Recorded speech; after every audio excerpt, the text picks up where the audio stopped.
안녕하세요, 한성우입니다. 여러분들 영화 유튜버, 영화 리뷰해주는 유튜버 중에 G무비라는 분이 계시죠. 그분이 한 채널에서 나와서 본인의 수익을 공개를 하신 적이 있어요. 근데 거의 뭐 엄청나게 버시더라고요. 막 몇 억씩 버시더라고요.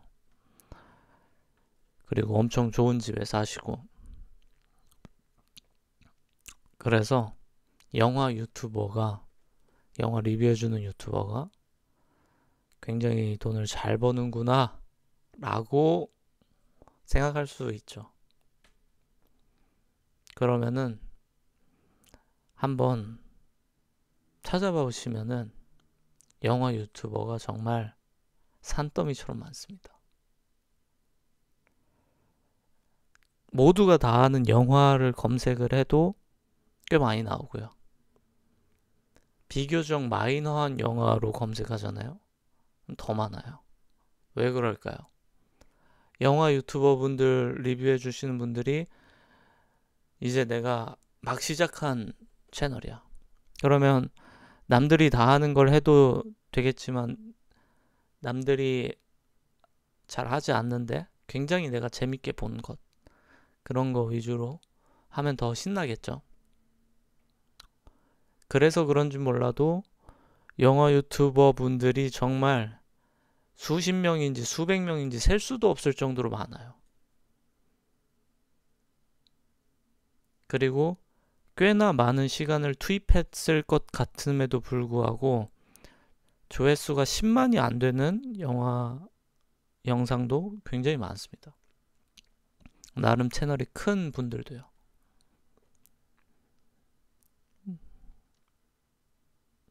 그럼 결국 뭐냐? 정점이라고 할 수 있는 사람 몇 명 빼고는 적어도 영화 리뷰 유튜버 분야에서 억대 연봉으로 간 사람은 많지 않을 거예요.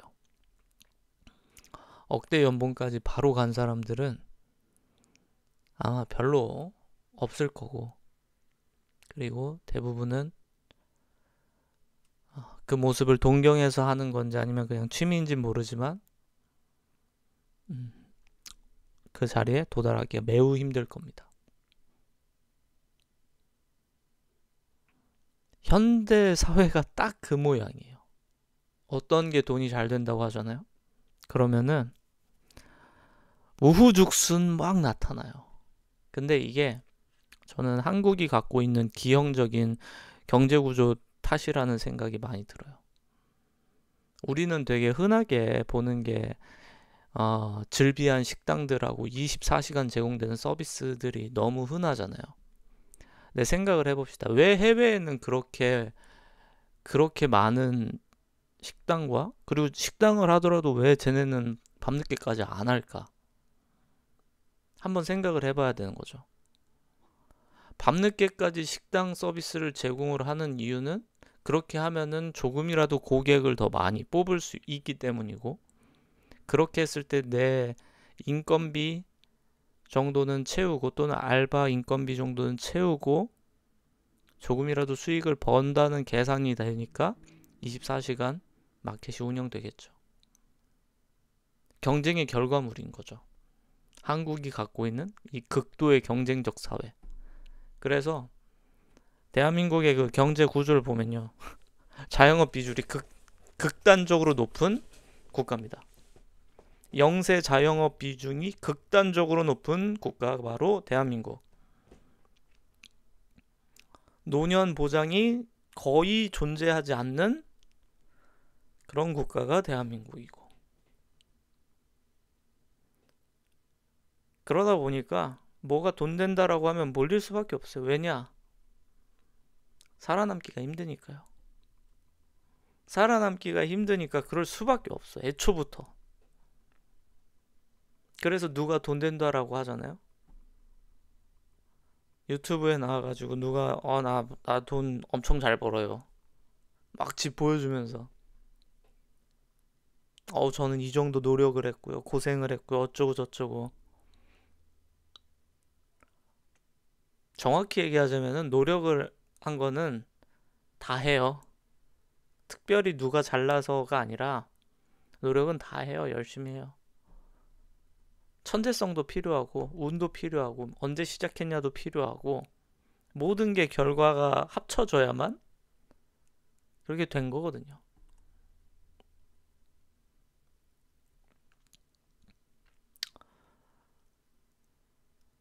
근데 우리 눈에는 성공한 사람들을 쉽게 볼 수 있고 그 성공에 도전하려는 챌린저들이 정말 어마어마하게 많은데 그거는 크게 보지 못해요.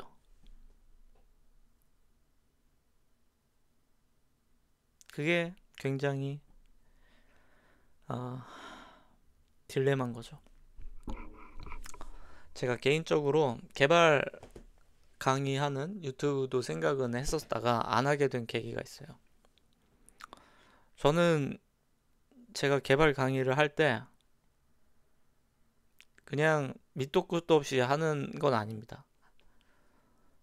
비슷한 주제로 이미 누가 했다면은 되도록 그 주제는 피하려고 하는 편이에요. 왜냐면 의도치 않게 콘텐츠를 카피할 수도 있는 거니까. 그래서 어떤 개념을 설명을 할 때 좀 찾아보는데 제가 생각할 때도 정말 군더더기 없이 깔끔하게 설명하는 분들이 꽤 있어요. 근데 그분들 영상 조회수랑 구독자 숫자 보면은 괴리감이 상당합니다. 구독자는 막 몇만 명 이런데 조회수는 뭐 몇천, 몇백 막 왔다 갔다 해요.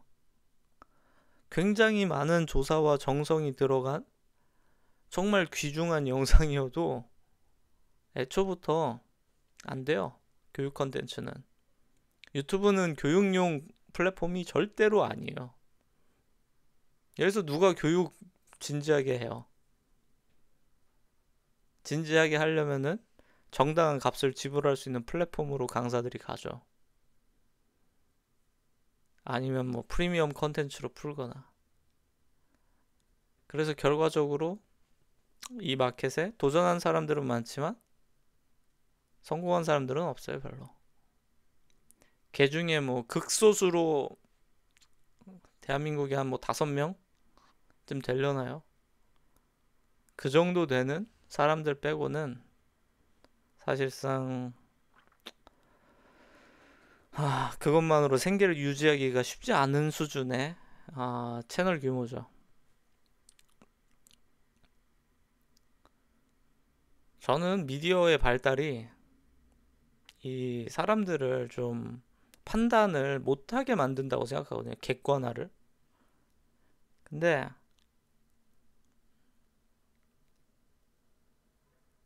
재밌게도 사람들에게 환상을 심어주기도 해요. 와, 저걸 하면은 나도 성공할 수 있겠구나. 나도 이렇게 하면 부자 될 수 있겠구나.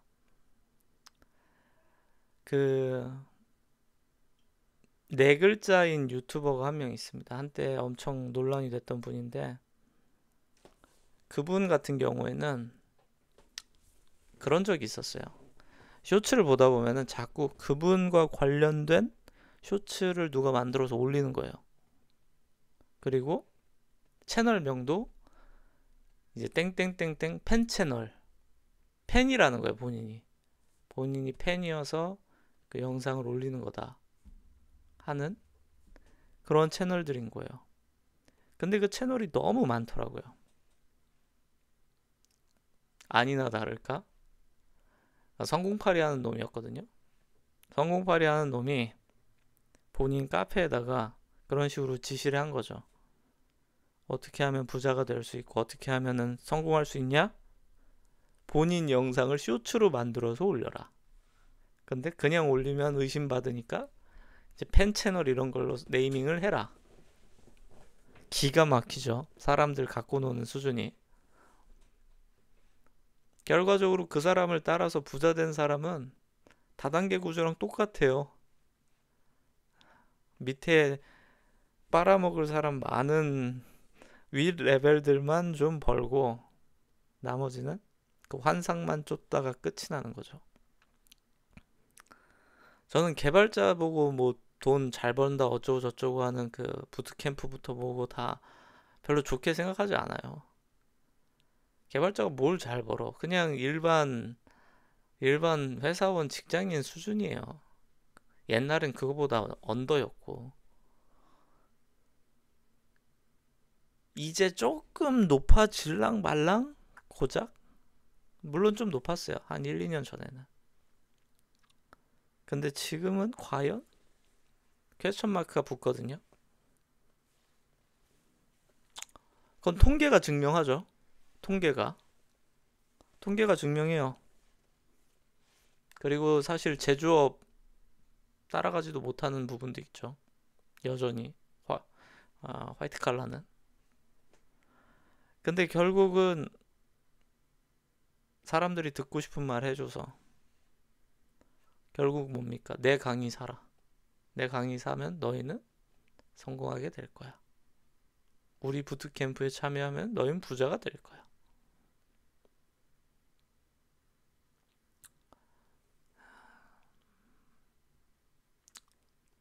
전 그런 게 정말 정말 잘못된 사회라고 생각해요. 이게 마케팅이라고 표현을 하는데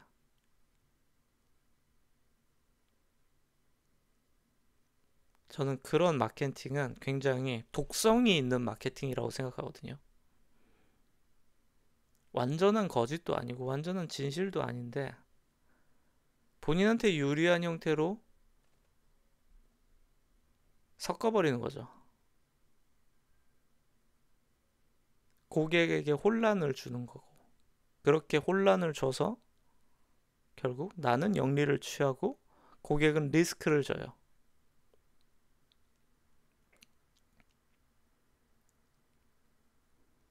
전 그래서 제가 여러분들 보시면 제가 지금 쇼잉하고 있나요? 이게 쇼잉입니까 이게?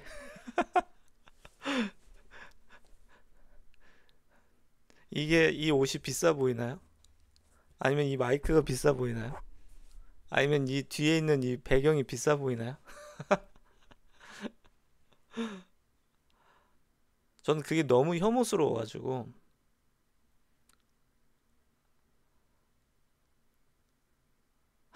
소위 말하는 그 영업 뛴다 그게 너무너무 혐오스러운 거예요. 그리고 또 한 가지는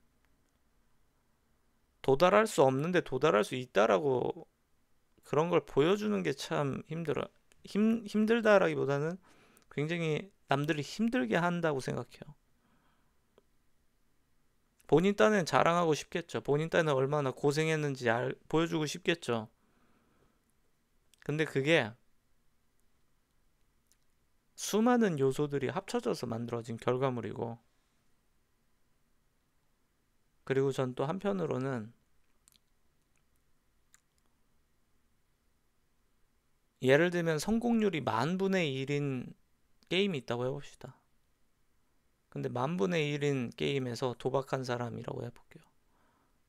아우, 내가 10,000분의 1로 성공했으니까 여러분 다른 사람도 나처럼 해보세요. 그런 일은 없어야 된다고 생각해요. 어떤 사람이 복권에 당첨됐다고 해서 여러분도 저처럼 전 재산 다 팔아가지고 복권 사세요. 그럼 돈이 복사가 됩니다. 저한테 사시면 확률이 높아집니다. 사실상 이런 거거든요. 굉장히 말 같지도 않은 소리인데, 근데 그게 뭐랄까 당연하게 된 것 같아요. 자꾸 자신의 노력을 과대포장하는 거죠. 제가 세계적인 기업가들에 대해서 원래 환상이 있었다가 굉장히 많이 환상이 깨졌어요. 가령 스티브 잡스 같은 사람들도 우리가 흔히 스티브 잡스 옛날에 위즈니악하고 차고에서 컴퓨터 만들어가지고 세일즈하고 뭐 그랬다고 알고 있잖아요. 그것도 과장입니다. 과장된 얘기예요. 그런 시절이 존재하긴 했지만 거의 존재하지 않았던 거죠. 우리는 최소한 그런 기간이 뭐 몇 달 또는 뭐 몇 년 이 정도 생각하지만 애초에 그런 시간도 거의 존재하지도 않았고, 그래서 그런 사실들을 아는 사람들은 전부 다 악마같이 묘사를 하잖아요. 기업가들에 대해서. 그 평가에서 벗어날 수 있는 사람이 거의 없어요. 빌 게이츠 거의 악마처럼 지금이 아니라 지난 수십 년 동안 미국에선 보여줘 왔고, 스티브 잡스 그냥 일하는 거뿐만 아니라 뭐 온갖 스토리가 많은 분이죠. 일론 머스크도 마찬가지고, 제프 베조스 아마존에 에어컨을 추가하느니 응급차를 놔가지고 사람 응급실 가는 친구 빨리 보내주는 게 낫다, 그런 사람이고요.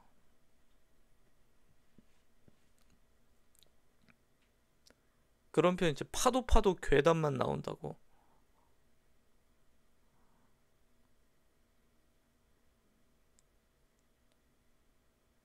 그 밖에도 제가 실망한 대표들이 많아요. 전 세계적으로 뭐 만들어진 인물들이 세상 천지더라고요. 저는 저커버그 보고서, 메타의 저커버그 보고서도 어렸을 때는 정말 대단하고 멋진 사람이다라고 생각했어요. 근데 재밌는 사실은 마크 저커버 마크 저커버그가 소셜 네트워크에서 표시된 내용은 굉장히 일부이고, 그리고 20대 후반만 됐을 때도 사실상 개발은 손 떼가지고, 뭐 그 뒤로는 개발에 대한 인사이트도 굉장히 없었다고 하더라고요.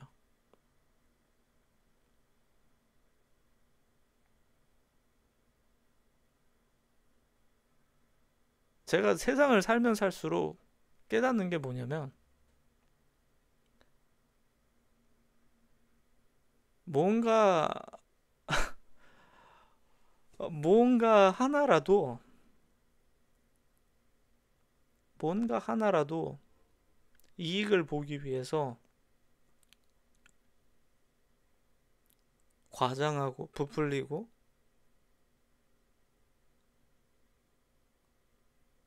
그리고 진실하고 거짓을 살살 섞어가지고 결국 본인한테 유리한 형태로 만든다. 그게 본성인 것 같아요. 사람들의 본성. 그러다 보니까 순진한 사람들 입장에서는, 아, 나도 열심히 해내면 정말 저 사람처럼 또는 저 사람의 절반만이라도 성공할 수 있겠다, 용기를 얻지만 실상은 그렇지 않죠. 그리고 그 실상에 대한 얘기는 사실 듣기가 싫어요. 왜냐면 쓴소리니까. 저는 항상 되게 자주 생각하는 주제가 바로 아이돌이거든요. 아이돌. 우리가 볼 때 아이돌 너무 보기도 좋고, 그런데 우리나라의 아이돌 연습생이 몇만 명인지 자료마다 달라요. 어디는 10,000명, 어디는 10만 명. 아이돌 연습생이 그렇게 많고. 근데 아이돌 연습생 하면은 사실상 학교 공교육을 거의 포기하고 남들 공부할 때 지하실에서 춤만 춰야 되거든요. 춤추고 노래하고. 근데 그걸 해야만 하는 거죠. 지하실에서 매일매일 완벽하게 춤을 춰야 되고, 완벽하게 최고의 예쁜 모습을 만들기 위해서 살아야 되고, 어떤 소속사는 연습생들한테는 전화도 안 줘요. 스마트폰도 안 줘요. 군대예요. 요즘도 군대는 스마트폰을 주는데, 훈련소라고 비유할 수 있죠. 훈련소. 전화도 못 하고. 근데 그렇게 해서 성공할 수 있는 비율을 따져보면 거의 1년에 새로 등장하는 친구들이 한 300명 정도인데, 근데 그 300명 중에 거의 한 번 이상을 출연이 발생하는 게 70명 정도인가? 그 정도라고 하더라고요. 1년에 배출되는 그룹이. 근데 그 70명 중에서 그 다음 해까지 또 가는 사람 수는 또 더 적고. 근데 그럴 수밖에 없어요. 애초에 여러분 새로 등장하는 아이돌 뭐 누구 아세요? 보통 정말 대표적인 사람들의 그룹의 그냥 대표 멤버 정도만 알잖아요. 그거 다 합쳐도 아마 저 같은 사람들은 20명도 안 될 거예요. 20년 동안 기억하고 있는 게 20명쯤 될랑 말랑한데 살벌한 경쟁률이죠.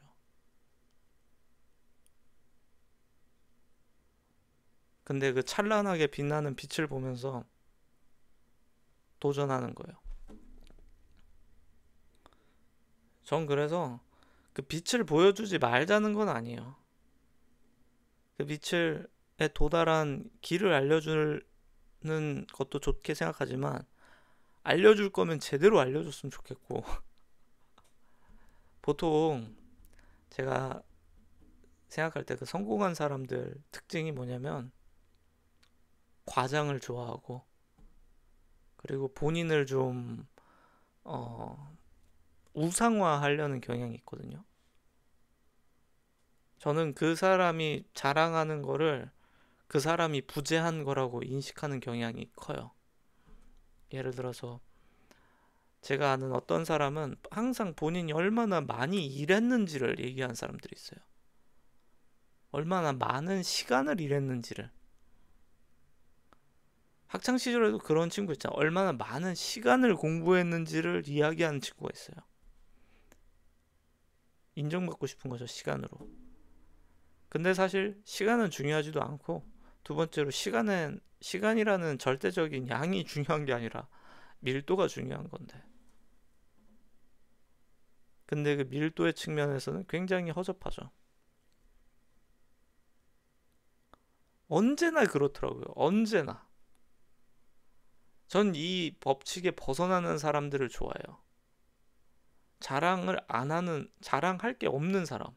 자랑을 안 해요. 자랑의 욕구가 없어. 왜? 자랑하지 않아도 이미 충족된 상태인 거예요. 다른 사람의 인정이 별로 필요가 없어. 왜?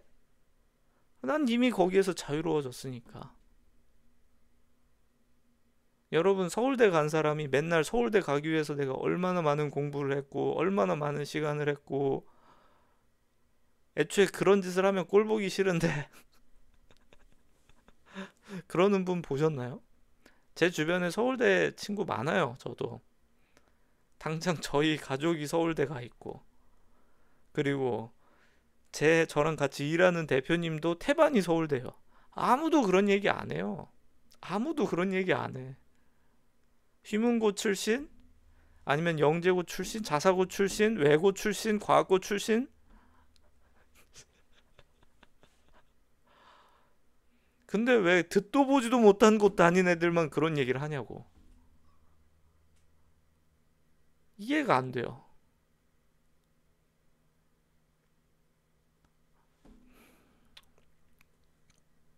근데 제가 이제 그런 분들이 어떤 레벨에 도달하면은 그게 정답인 것처럼 얘기를 하시는 것 같은데 전 그게 제일 위험한 일이라고 생각해요. 그 길을 따라서 누군가가 갔을 때 굉장히 힘든 길이 될 수 있으니까. 그리고 본인이 올라온 코스가 지름길인데 그 지름길로 올라왔으면 좀 짜치니까 힘든 길로 걸어왔다고 하거든요. 항상 사람들은. 그게 전 그들의 잘못이라고 생각해요.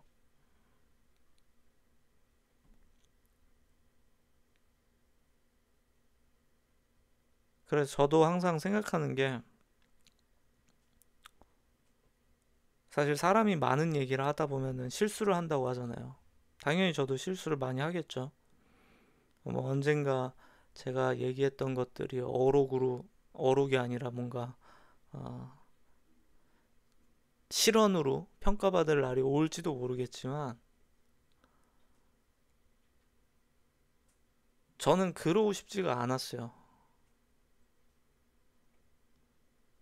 초라하면 초라한 대로 그게 찬란한 거고, 잘 됐으면 잘 된 대로 그게 찬란한 거예요.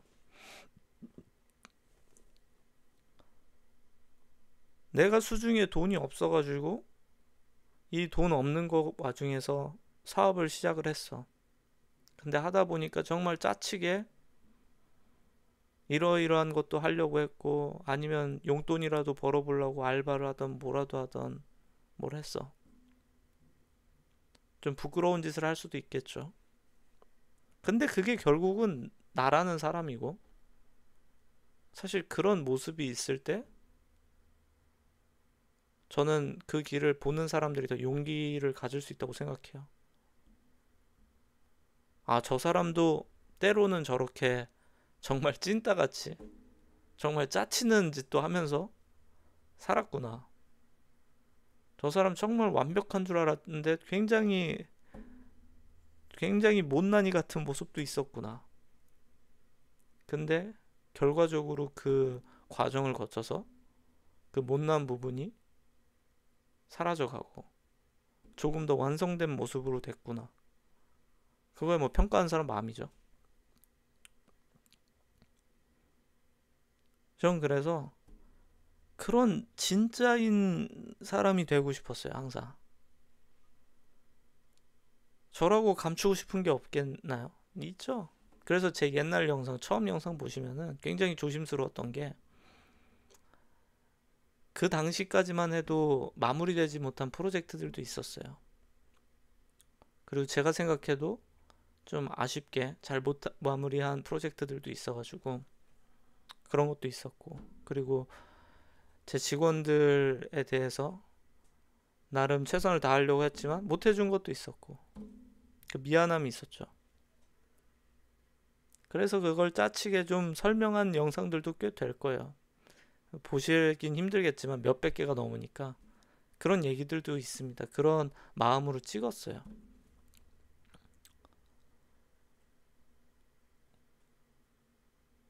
근데 전 그 과정들이 있었기 때문에 여기까지 왔다고 생각하고, 그리고 제가 자랑하고 싶은 거는, 저는 사실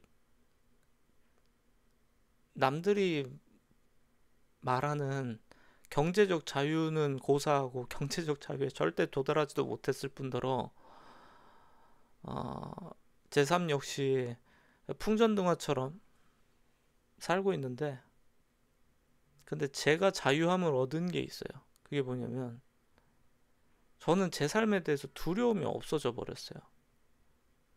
왜 두려움이 없어졌냐?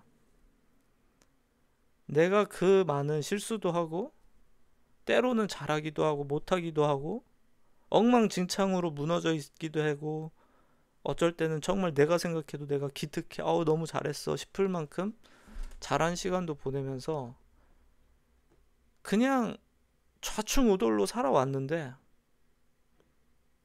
점점 더 좋은 사람들을 만나게 되고, 그리고 좋은 사람들을 만나서 좋은 거래를 할 수 있는 기회가 생기고, 제가 갖고 있는 이 지식의 지평과 경험의 지평이 넓어져 가는 이 시간들을 몇 년째 겪고 있다 보니까 확신을 얻었어요. 이게 옳았다. 내가 결국은 옳았다라는 확신이 들었어요. 무슨 정도가 있어가지고 이 길로 가, 이게 정답이야. 사람들은 그런 거 좋아하잖아요. 커리큘럼이니 아니면 이대로 하면은 너도 뭐가 될 수 있어, 이런 거. 근데 전 그런 게 아니에요. 그냥 온갖 일들을 해결하려고 발버둥 치면서 살아왔고, 때로는 실수도 하고, 그리고서는 망나니처럼 지내보기도 하고, 그랬는데 결과적으로 좋아지고 있고, 그리고 그 좋아지는 게 제 안에 자신감으로 쌓였어요. 그게 끝인 거예요. 제가 자유함을 얻은 건 그거예요. 저는 누구가 저보고 뭐라고 한들 별로 상관도 안 해요. 가령 너 돈 없잖아, 생각보다. 맞아, 돈이 없어. 너 뭐 개발 못 하잖아. 그건 아니지만 못할 수 있지. 왜냐? 내가 뭐 다 잘해야 되나? 내가 뭐 다 잘해야 돼? 내가 그걸로만 먹고 사는 사람도 아니고. 자유함을 얻어버렸어요. 남들의 시선과 평가에 대해서. 그래서 이렇게 아무런 조명도 그냥 아무런 세팅도 할 필요 없이 영상을 찍어도 아무렇지도 않아졌어요. 예전에는 긴장했는데. 전 근데 그 상황에 온 게 너무 좋고, 그리고 그럴 수 있는 사람이 전 지구상에 몇 없다라는 생각이 들어서 자부심을 갖고 있어요. 이건 제 자랑이에요. 제가 갖고 있는 자랑거리예요. 저는 가짜 선생들이 말하는 거는 언제나 편집된 결과물입니다. 편집된 결과물이고, 본인이 했던 실수는 감추고, 본인이 생각해도 폼나는 건 과장하고, 그 모든 게 녹아 들어간 게 그들이 만들어낸 결과물이에요. 제가 봤을 때는 그렇고,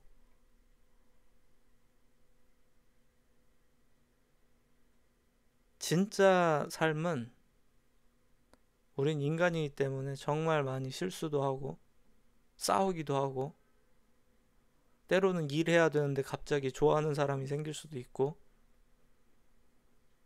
아니면 이유 없이 그냥 누가 꼴 보기 싫어가지고 잘 안 될 때도 있고, 그런 거예요. 그렇게 완성되어 가는 게 원래 인생인데, 구구절절 그거 설명하기에는 짜치잖아요. 그러니까 아주 그냥 깔끔한 대표 이미지로 사람들은 본인을 상품으로서 쇼잉하는 걸 즐기죠.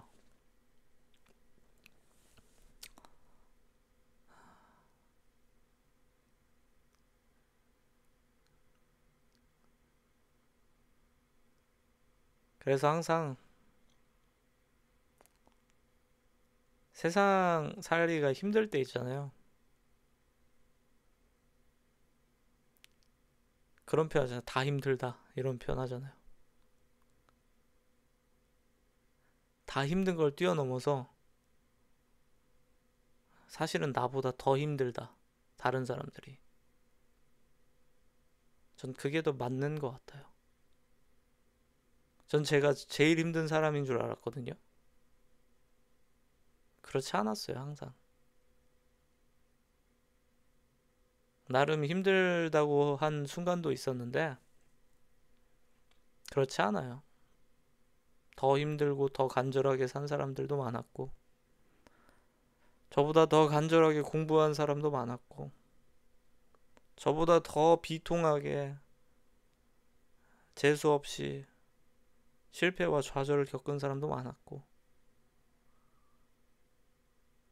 그래서 깨달은 게 그거예요. 난 특별하지가 않았구나.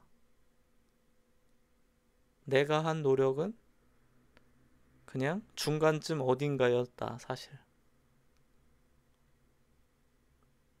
근데 한 가지 차이가 있다면, 운이 좋았고, 그리고 내가 그 분야에 관심이나 재능이 좀 있었고, 내가 선택한 분야가 그런 것들이 합쳐져서 만들어진 결과일 뿐이다. 다른 사람들이 뭐 탁월하게 게으르고 탁월하게 못났고, 그게 아니라 수많은 결과물이 합쳐져서 그저 그렇게 된 것뿐인 거죠. 그래서 저는 잘난 사람들 보면서 너무 슬퍼하실 필요도 없고, 못난 사람들 너무 깔볼 필요도 없고, 인생은 그런 거라고 생각해요. 근데 꼴 보기 싫은 그런 성공파리 놈들은 다 죽어버렸으면 좋겠고요.